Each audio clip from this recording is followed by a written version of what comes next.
विश्वासार्ह बातम्यांसाठी आपल्या हक्काचा कोकण साथ आता नव्या रंगात नव्या ढंगात, तोही फक्त 5 रुपयात। वाट कसली बघताय? घरपोच अंकासाठी आजच संपर्क साधा 9404 44 49 94 आणि 8208 47 04 80। मालवण तालुक्यातील त्रिंबकसडा इथं प्राचीनकालीन गुहेचा शोध लागलाय। सड्यावर गुरे चारण्यासाठी गेलेले गुराखी यांनी हा शोध लावला असून गुहा आणि गुहेच्या आजूबाजूला मिळालेली काही ठिकाणं हा संशोधनाचा विषय आहे। ही प्राचीनकालीन गुहा म्हणजे संशोधकांसाठी मोठं आव्हान आहे। संशोधक अभ्यासकांनी याचा अभ्यास करावा आणि सिंधुदुर्गचं नाव जगासमोर आणावं असं आवाहन स्थानिकांकडून होत आहे। पाहुयात आमच्या सिनियर करस्पॉन्डंट देवयानी वरसकर यांचा स्पेशल रिपोर्ट।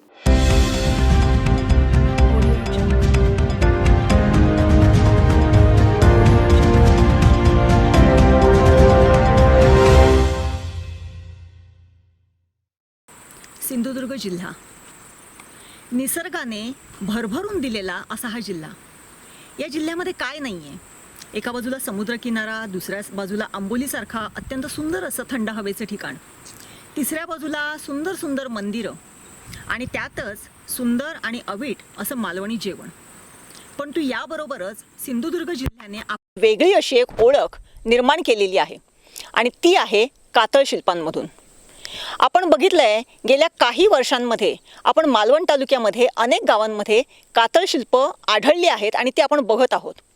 मालवण तालुक्यातल्या हिवाळे, किर्लोस, कुडोपी अशा अनेक ठिकाणी कातळ शिल्पांचा शोध लागलेला आहे आणि काही ठिकाणं तर आता युनोने जागतिक वारसा स्थळ म्हणून सुद्धा घेण्यासाठीच्या त्यांच्या प्रक्रिया ह्या सुरू आहेत। आत्ता देखील आपण अशाच एका गावामध्ये आलेलो आहोत आणि ते आहे मालवण तालुक्यातलं त्रिंबक हे गाव। त्रिंबक गावातल्या सांगाडा या परिसरामध्ये आपण आहोत। खरं तर सिंधुदुर्ग जिल्हा म्हटला की पाऊस आणि पाऊस म्हटला की इथली हिरवळ। आपण बघतोय हा परिसर जो आहे तो असा सुंदर हिरवळीने आता सजलेला आहे आणि याच हिरवळीमध्ये, याच कातळावरती, याच सड्यावरती आपण बघणार आहोत कातळ शिल्पांव्यतिरिक्त एक वेगळी अशी गोष्ट आणि ती काय आहे त्याची उत्सुकता मला देखील आहे। आणि या सगळ्या कातळ शिल्पांच्या बरोबरीने जी काही इथली काही संशोधनं आहेत किंवा इथल्या ज्या काही अशा गोष्टी आहेत की ज्या आत्तापर्यंत कोणी बघितलेल्या नाही आहेत, यांचा अभ्यास आणि त्यांची माहिती करून घेण्यासाठी आज आपण इथे आलेलो आहोत। आणि यासाठी माझ्याबरोबर आहेत निलेश सरजोशी। निलेश सरजोशी हे एंडॉलॉजीचे अभ्यासक आहेत आणि ते देखील आज आपल्याबरोबर या सांगाडा ह्या परिसरामध्ये ज्या काही अद्भुत अशा गोष्टी आहेत त्याची माहिती आपल्याला करून देणार आहेत। आपण बघूया नक्की ह्या गोष्टी काय आहेत। चला तर मग।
आपण ज्या गोष्टीचा उल्लेख मगाशी केला की त्रिंबक सांगाडा ह्या परिसरामध्ये काही अशा अद्भुत गोष्टी आहेत।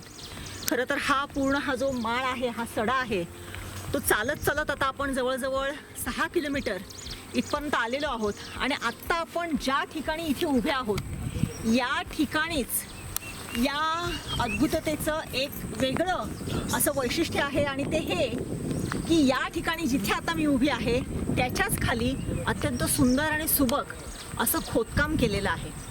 एक सुंदर अशी खोली आतमध्ये बांधलेली आहे आणि असं लोकांना इथल्या लोकल प्रत्येक वेळेस असं म्हटलं जाते की हे घर आहे हे साळींद्राने बांधलेलं आहे.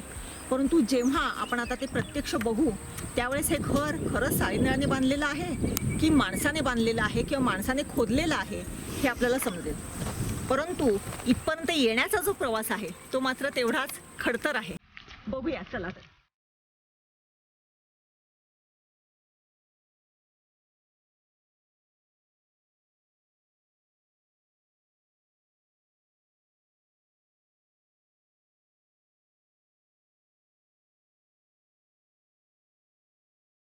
हे आता आपण रचना जर अशी बघायला गेली तर साधारणपणे आता आपण जिथे उभे आहोत तिथून हे दरवाजा दिसतोय आपल्याला खणलेला आणि असाच जर आपण वर बघत आलो तर हा सरफेस दिसतोय. म्हणजे आपण जिथून चालत आलो तो सरफेस पूर्ण पॅरलल आहे शेवटपर्यंत. म्हणजे असं कोणाला कळणार सुद्धा नाही की या बाजूला ते दरवाजा या अशा गोष्टीचा आहे आणि अशा प्रकारचं घर आहे. आणि अशी पद्धत अशा प्रकारची घरं अनेक ठिकाणी जागतिक स्तरावर सापडली आहे, ज्याला पीट ड्वेलिंग्ज म्हणतात.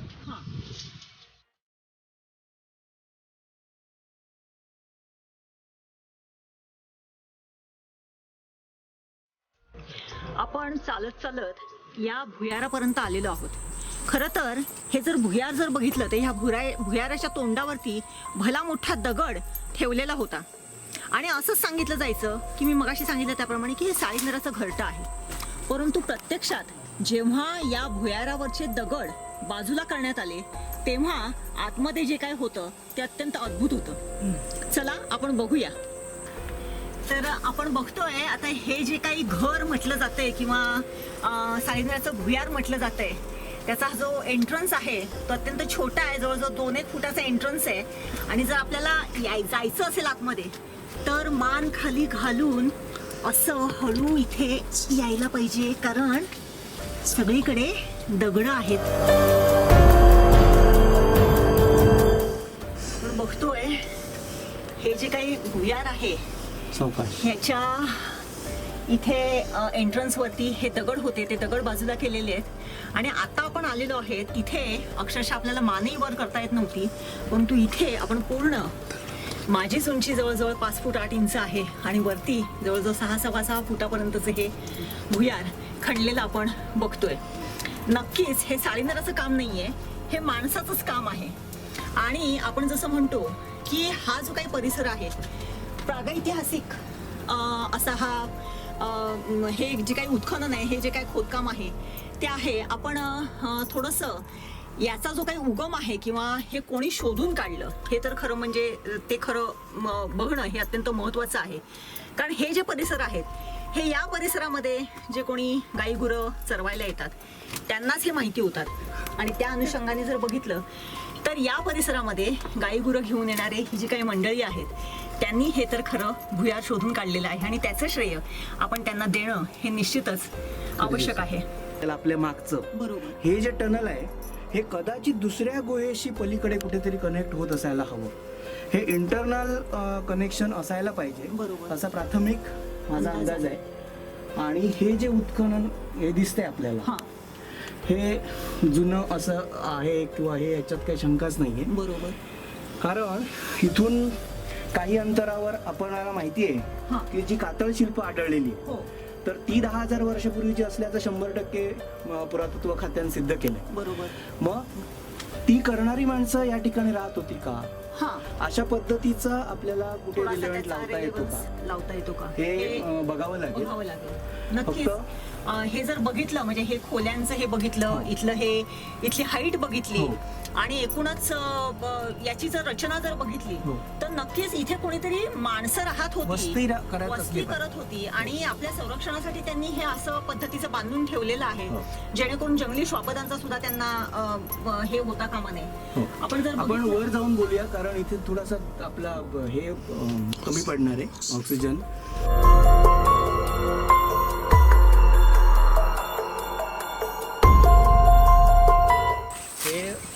अशी काश्मीरमध्ये पण आपल्याला सापडली आहे. बरं. काश्मीरमध्ये बुर्जोम म्हणतात ते या ठिकाणी. हां. तर ती दिसताना हा पूर्ण माळ दिसतोय. बरोबर. हा इथे झाडे दिसते, म्हणजे कुणाला कल्पना सुद्धा येणार नाही की या बाजूने एंट्रन्स आहे. बरोबर. अशा पद्धतीनं नॅचरल जो हे होता अधिवास होता त्याचा वापर करून त्याचा केला आहे. आणि हे जे आपण जिथे आत्ता आहोत हां. याच्या पूर्ण खालीही पसरलेलं असलं पाहिजे त्यांचं घर. आणि मी जसं म्हणतोय लांबपर्यंत जर आपण बघितलं तर ही आता मध्ये घळी दिसते, अशीच पलीकडे टेकाड दिसतंय. हां. याच्या बॅक साईडला गेलो आपण तर इकडे घळे आणि असं टेकाड आहे. म्हणजे हा जर पट्टा बघितला तर यासारखी अजूनही शोधली तर काही सापडण्याचे चान्सेस आहे. आणि मी जे म्हणतोय की आतून जे टनल गेलंय हां. ते साधारण आता 25 फूट आपण अंतर घातलं, 25 फूट आपण आपल्याला कळतच आहे ते आहे म्हणून. हां. तर ते या इथे कुठेतरी त्याचा बाहेर पडतंय का बघायला लागेल बरोबर. पलीकडे जाऊन. हां. किंवा अजून जर ते मोठं असेल तर कदाचित त्या दुसऱ्या अधिवासाच्या ठिकाणी जाण्याची त्यांनी सोय केली होती का बरोबर. हे बघावं लागेल. आणि हे वेगवेगळ्या कारणांनी, जसं म्हटलं श्वापदांपासूनचं रक्षण आहे. आता काश्मीरमध्ये सापडली त्याचं कारण आपण सांगू शकतो की तिथे हे कोल्ड जास्त आहे, म्हणजे बरोबर. थंडीचा हे जास्त असल्यामुळे ते उष्णता मिळवण्यासाठी खाली राहील. बरोबर. आणि ते तर फार चांगली स्ट्रक्चर सापडली आहेत जुनी आपल्याला. आणि अशी वेगवेगळ्या जगात सुद्धा अशी बऱ्याच ठिकाणी आणि इतर जे अंडरग्राऊंड स्ट्रक्चर्स आपण म्हटली ना तर खूप प्रकारचे आता सुद्धा आपल्या टनल्स हो. किंवा आहेत. रूम्स आहेत असे सापडलेले आहेत. बरोबर. तर या पद्धतीचं भुयारं मिळालेली आहेत. भुयार आहे. मग असं काहीतरी हे आहे, पण हे खूप जुनं आहे. बरोबर. हे मात्र खूप जुनं एवढं नक्की आहे. आणि याच्यावर अधिक संशोधन होणं गरजेचं आहे. नक्कीच. कारण नक्कीच हे जर आपण बघितलं तर याच्यावरती संशोधन होणं गरजेचं आहे. कारण जसं आता आपण म्हटलं की जर इथे याच जवळपास इकडे कातळशिल्प मिळालेली आहेत आणि कातळशिल्प खोदणारे जर इथे येऊन राहत असतील बरोबर तर ती त्यांचं निवासस्थान त्यांचं कुठेतरी असणं निवासस्थान गरजेचं. कदाचित असण्याची शक्यता नाकारता येत नाही. आणि प्रागैतिहासिक काल आहे त्यामुळे हे अशा पद्धतीचं निश्चितच हे साळींद्राने बांधलेलं की साळींद्राने खरवडलेलं हे नक्कीच हे नाही. नाहीये, भुयार नाहीये. हे मानवनिर्मित भुयार आहे आणि आपण ते आता बघितलेलंच आहे. फक्त आत्ता आपल्याला ते फार खडतर वाटतंय, कारण आता आपला सगळाच हा फार इझी असा आपल्याला प्रवास झालेला आहे.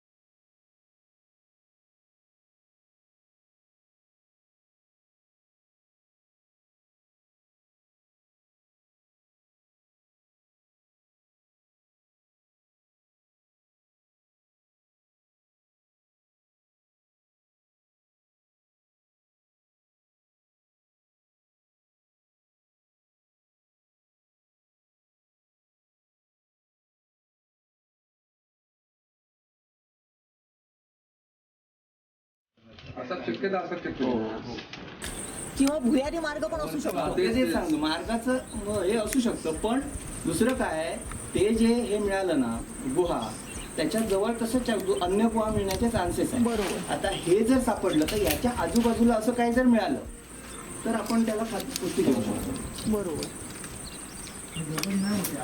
हे इथे हे या 9.5 हळूहळू वर या. 9.5 फुटाचा चौकोन आहे. इथे ही आर्च आहे आणि इथे पुढे आपण 9.5 बाय 9.5चा पुढे हा चौकोन आहे. हा कदाचित अजूनही 5-6 फूट खाली खोल असण्याची शक्यता आहे. इथे माती पडलेली आहे, कारण पायऱ्या इथपर्यंत येऊन संपतायत. मग पायऱ्यांच्या बरोबरीला काही तळ असणार नाहीये, तो तळ अजून खाली असणार आहे. म्हणजे 5-6 फूट याच्या खाली असू शकतं. असा असायला हवा असा आमचा अंदाज आहे. पण ते सगळं माती काढणं वगैरे हा प्रकार करावा लागेल. बाकी आता या तुम्ही बघताय 14 पायऱ्या चढून आम्ही आता वर येतोय. ही 20 फुटाची भिंत आहे वरपर्यंत.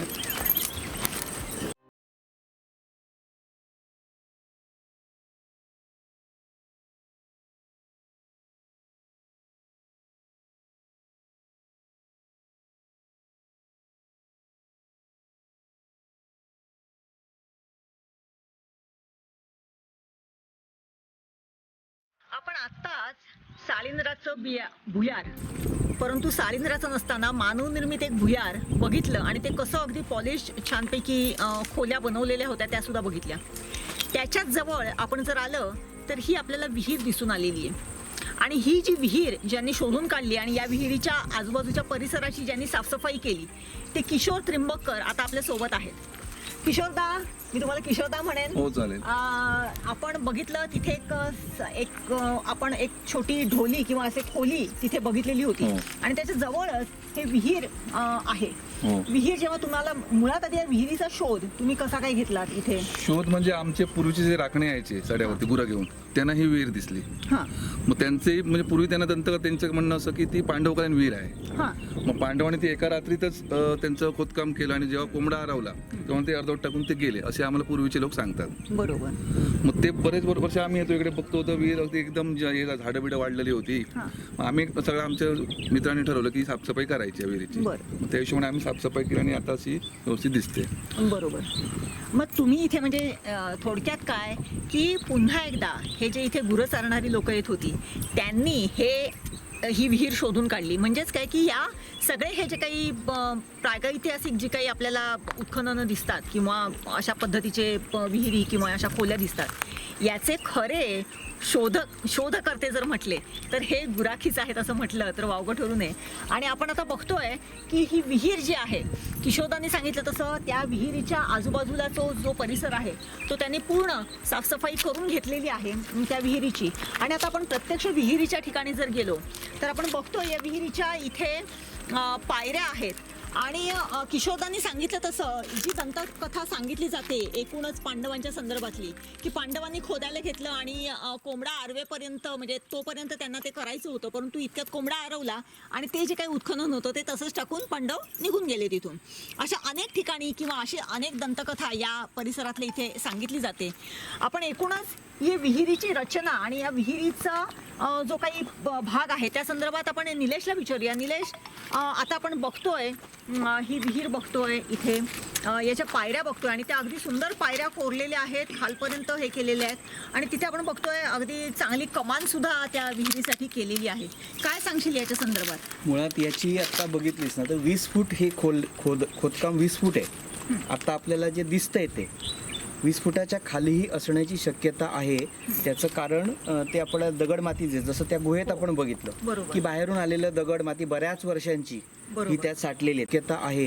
त्याचं कारण ते आपल्याला दगड मातीचे जसं त्या गुहेत आपण बघितलं बरोबर. की बाहेरून आलेलं दगड माती बऱ्याच वर्षांची बरोबर. ही त्यात साठलेली आहे. त्यामुळे अजून किती खाली जायला लागेल सांगता येत नाही. पण आत्ता जे काही एक्झिस्टिंग आहे ते 20 फूट आहे. बरोबर. ह्या इथून 14 पायऱ्या आहेत खाली जायला. खाली जातो आपण, तू म्हटलं तसं आर्च वगैरे आहे. आणि या दंतकथेबद्दल सांगायचं आलं तर जी गोष्ट आपल्याला या पद्धतीची कळत नाही आहे ती सगळी पांडवांच्या नावावर जे आपण टाकण्याची पद्धत आपल्याकडे आहे तशी ती दंतकथा आहे सगळ्या गावांमध्ये चालते. आणि त्याच्यात आत्ता काही आपल्याला त्यांच्या भावना दुखवण्याचं किंवा हे करण्याचं कारण नाही. बरोबर. आपल्याला त्याच्याशी आत्ता काही काम नाही आहे. तर फिनिशिंग ह्याचं जर आपण बघितलं तर अर्धवट कामाचं तर अणुकुचीदार हत्यारं नसतानाचा काळ हा दिसतो. कारण याच्यावर कोरीव काम कुठेही दिसत नाही. आर्च दिसते, फिनिशिंग पण चांगलं आहे, पण असं कोरीव काम किंवा बारीक अशी कलाकुसर अनेक ठिकाणी आपल्याला बघता येते तशी इथे नाहीये. म्हणजे हे अगदी नक्की हे फार अगोदरचं काम असलं पाहिजे. आणि मला पहिल्यादर्शी जेव्हा किशोरने जेव्हा सांगितलं की अर्चित देवा मी येऊन बघितलं त्याला पूर्ण प्लेन होतं. आणि हा जो तुला छोटा पन्हळ दिसतो हा बाजून येणारा पन्हळ आपल्याला दिसतो बघ. हा जो पन्हळ आहे हा पन्हळ बाजून जी ती व्हाळी आहे छोटी त्या व्हाळीला तिथे कुठेतरी कनेक्टेड असला पाहिजे. हा पन्हळ माती होती ती आता या मुलांनी परत ते साफ केलंय आणि तिथपर्यंत अगदी दिसतो. तर ते पाणी इकडे कदाचित आणून सोडण्याची काहीतरी सोय असली पाहिजे. मुळात इथे विहीर असूही शकेल, आता आपण काहीच सांगता येत नाही याच्या खाली किती होतं ते. पण माझा पहिला अंदाज होता तो बाहेरचं पाणी यामध्ये आणून सोडण्याची काहीतरी नियोजन याच्यात करावं असं वाटतंय. आणि तिथे बाजूला दोन होल आहेत त्या तो जो पुढचा चौकोन आहे मग तिथे सुद्धा काहीतरी पुरण्याची वर छप्पर असेल किंवा असं काहीतरी त्याची सोय असली पाहिजे असं माझा पहिला अंदाज होता. बघावं लागेल कारण माझा त्या ह्याच्यातला तेवढा अभ्यास नाही आहे. पुढचा अभ्यास आपल्याला जाणकारांकडून आणखीन करून घ्यावा लागेल. पण एकंदरीतच पाहता हा जो परिसर आहे आणि तू जे म्हटलंस गुराखी हे सगळं शोध लावण्यात कटाई असतात. बेसिकली आपला जो सडा आहे, माळ आहे, हा आता म्हणजे थोडक्यात गुरं चरण्यापलीकडे याचा काही उपयोग नाही, उपयोगच नाही. अशा पद्धतीची एक मानसिकता सगळीकडे झालेली. बरोबर. पण जी खरी बायोडायव्हर्सिटी आहे माळावरची किंवा ही खूप असते. आता इथे जरी आपण बघितली, ही हरणं आहेत, हे छोटी छोटी ह्या ज्या वनस्पती आहेत, बरोबर. पाती आहेत, वेली आहेत, झाडं आहेत, ही इतकं वेगवेगळं आपल्याकडे हे आहेत आणि याच्यातून कितीतरी औषधी मुळं आपल्याला सापडतात. बरोबर. म्हणजे इथली बायोडायव्हर्सिटी, जसं आपण शेती ॲग्रिकल्चर लँड आहे किंवा तसं माळांचं महत्त्व खूप मोठं त्या काळात असलं पाहिजे. त्यांची मूळ वस्तीच इथे असायला पाहिजे, बरोबर. त्यावरच्या लोकांची. आता आपण खाली गेलो असणार आहे आणि त्याचे पुरावे हे आहेत. म्हणजे इथे जी असणारी वस्ती या भागात होती, जसं आपण ती गुहा बघितली, हे बघितलं, किंवा अजून जे पुढे आपण एक पाण्याचं टाकं बघणार आहोत, तिथे पाण्याचा सोर्स, म्हणजे अशा प्रकारच्या गोष्टी ह्या माळ रानावर होत्या. याचा अर्थ आपल्याला असा लावावा लागेल की त्या काळाला जास्त वस्ती ही इथे होती आणि त्यावेळेला खाली कदाचित ते पड असेल आणि कालांतराने जसं माणूस डेव्हलप उत्क्रांती होत गेली तसा तो खाली गेला आणि हे ओस पडत गेले. बरोबर. असं ते वेगळं. कारण वर येणं खाली जाणं हा जो भाग आहे, हे चक्र आहे, हे कायम चालू राहतं आणि त्याचेच हे पुरावे. बरोबर. नक्कीच आपण जर बघितलं. पण एक गोष्ट खरी की या सगळ्या मंडळींनी जेव्हा आता हे झाड बघ, हे झाड पूर्ण खालून वरपर्यंत आलं होतं. हे जे आता काढलंय ते त्या तो चौकोन विहिरीचा जो बेस आहे तिथून वर आलेलं होतं. इतकं ते सगळं गच्च झालं होतं, काही दिसत नव्हतं. पण पूर्ण या स्वच्छ सगळ्यांनी केलेलं खूप आहे. मेहनत करून हे चांगलं केलंय. आणि त्यामुळे ह्याचं स्वरूप जे आहे अत्यंत सुंदर Yes, असं, yes. जे काही चौकोन किंवा याच्या ज्या भिंती ज्या तासलेल्या आहेत त्या त्या सुंदर अगदी दिसतायत. सुंदर तासलेल्या आहेत आणि ते जे काही स्वरूप आहे ते या सगळ्या लोकांच्या कष्टाचं चीज आहे असं म्हटलं तर वावगं ठरू नये. अगदी बरोबर.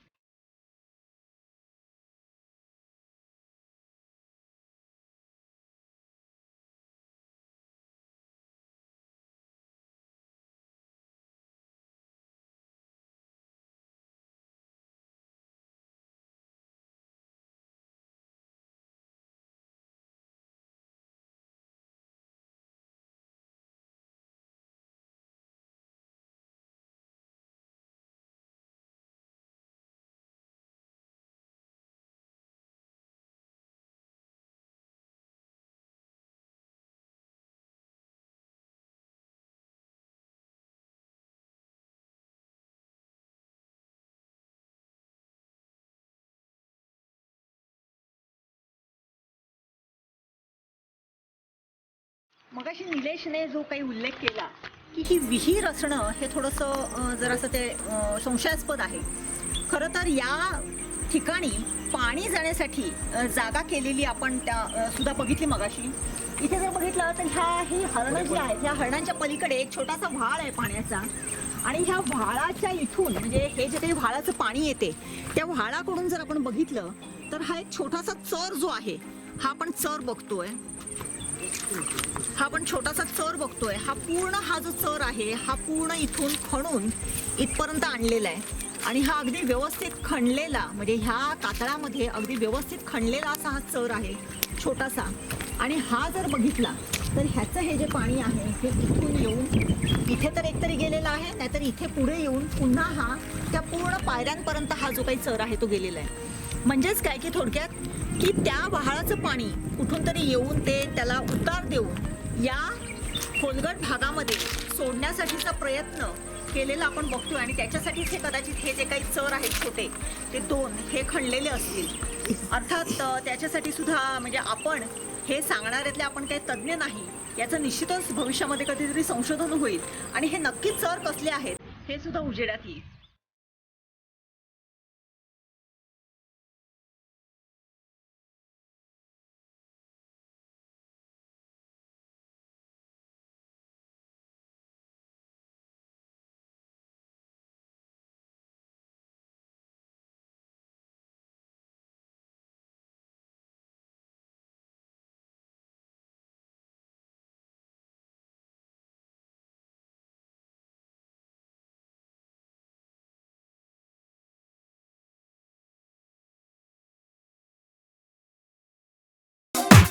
पहिला अपडेट आणि पहिल्या बातमीसाठी सबस्क्राईब करा कोकणचं नंबर 1 महा चॅनल सिंधुदुर्ग लाईव्ह. लाईक करा, शेअर करा आणि हो, बेल आयकॉनला क्लिक करायला विसरू नका.